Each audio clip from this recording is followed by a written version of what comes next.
ভালো মানের একটা অ্যান্ড্রয়েড ফোন নিতে পারেন, আইফোনের বাপ। আইফোন যদি আমি রিভিউজ নাই করতে পারি, তাহলে এতগুলো টাকা দিয়ে আমি কেন শুধু শুধু আইফোন কিনতে যাব? আমি আজকে আমার এই শখের আইফোনটা নিয়ে কিছু কথা বলবো। আইফোন প্রত্যেকটা মানুষেরই স্বপ্নের একটা ফোন।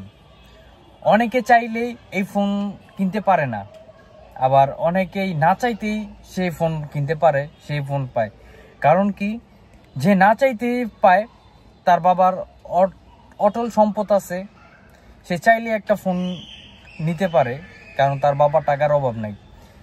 আপনারা দেখবেন যে গরিব ছেলে মেয়েদেরও একটা স্বপ্ন থাকে আইফোনের, তো ওরা সহজে চাইলে আইফোনটা কিনতে পারে না। কেন পারে না? তাদের ওই পরিমাণের অর্থ সম্পদ নাই। একটা ফোন কিনে আমি 1 থেকে 1.5 লাখ টাকা এই ফোনের পিছে ইনভেস্ট করব। তো এর জন্যই আইফোনটা হয়েছে স্বপ্নের ফোন। অনেকে চাইলেই কিনতে পারে, অনেকে চাইলে কিনতে পারে না। এই আইফোনটা যদি আমি না নিয়ে এই আইফোনের টাকা দিয়ে আমি 30-35 হাজার টাকার ভিতরে ফোন, কমসে কম 4 থেকে 5টা ফোন আমি কিনতে পারতাম।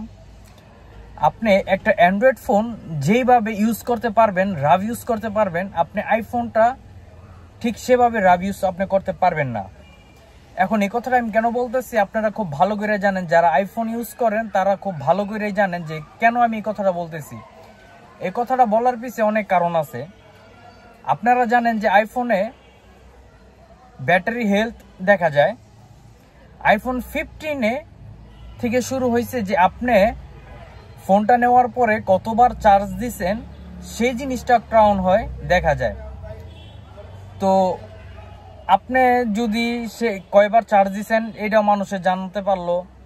আপনি যখন ফোনটা বিক্রি করতে যাবেন তত একটা আহামরি দাম পাবেন না, অনেকটা দাম কম পাবেন, কারণ অনেকবার চার্জ দেওয়া হয়েছে এটা আপনি দেখতে পারলো।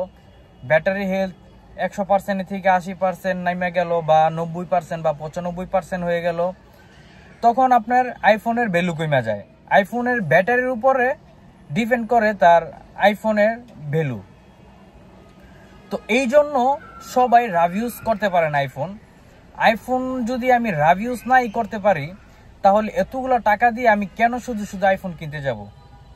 আপনি একটা অ্যান্ড্রয়েড ফোন কিনেন, চার্জিং হেলথের কোনো সমস্যা নাই, কয়বার চার্জ দিচ্ছেন সেটার কোনো সমস্যা নাই। আপনি 2 মায়া চালান, চালায় আবার চার্জ দেন, আবার চালান, আবার চালায় চার্জ দেন, চার্জ শেষ হয়ে গেছে আবার দেন। তো আপনি একটা অ্যান্ড্রয়েড ফোন যতটা রাভ ইউজ করতে পারবেন, একটা আইফোনকে আপনি ততটা রাভ ইউজ করতে পারবেন না।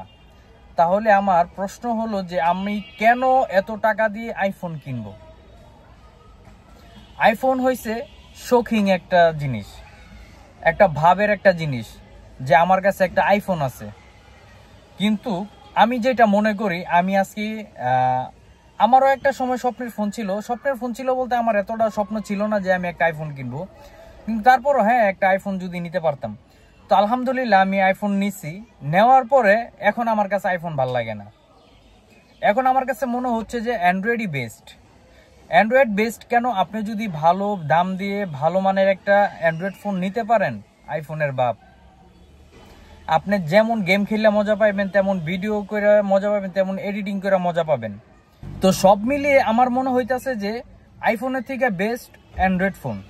কারণ অ্যান্ড্রয়েড ফোনে আমি যেই লেভেলের গেম খেলতাম, যেই পরিমাণে টিপাটিপি করতাম, সারাক্ষণ আমি ফোন টিপি। আমার ফোন টিপার খুবই অভ্যাস, আর খুব বাজে একটা স্বভাব বলতে পারেন আপনারা। কারণ আমার হাতে ফোন থাকলে ওই ফোনের টিপতে টিপতে আমার অবস্থা খারাপ বানায় ফেলি ফোনের। তো আমার কাছে মনে হইতাছে যে অ্যান্ড্রয়েডই আমি বেস্ট ছিলাম, বেটার ছিল আমার জন্য। আইফোন আমার জন্য না। আইফোন হয়েছে তাদের জন্য যারা সারাক্ষণ ফোন পকেটের ভিতরে ভরে রাখে, খালি শো অফ দেখায়, তাদের জন্য আইফোন, আমাদের জন্য না।